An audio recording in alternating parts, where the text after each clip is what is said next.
Michael, I think both sides doing an excellent job highlighting all the potential arguments, the opportunities for the court. I think that I am landing on, I think this judge is going to go with the adult options, given the history, the vicious violence, and the prior interventions that didn't work. Your thoughts? I was going to say that this judge should go with whatever he would sentence a person not dealing with autism, which would be the adult version. And I'll tell you why.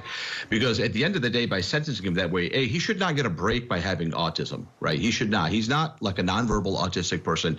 He's a person who could appreciate the wrongfulness of his conduct. So what I was going to say was, I think the judge should sentence him as though he is not dealing with autism, but then he adds the caveat that he needs to get mental health treatment. And the reason that I think that that would be fair is because with the mental health treatment, they could conceivably keep them in jail much longer than they would for a person who was rehabilitated, who was not dealing with autism, because there's at least infrastructure within the prison system to treat people with mental health issues. I've told you multiple times how lacking our system is in the United States on people who have not yet committed a crime but need mental health treatment. And they end up committing a crime because there's no treatment before that. Florida's a little bit better than the rest of the country, but a lot of the states in the country are not that good. So I think this judge should sentence him with the adult version, with the caveat that he needs to get mental health treatment, because you give a minimum, but there's no maximum at that point. The minimum is, here's what I'm sentencing you. If somebody not dealing with autism would have beaten somebody within an inch of their life viciously,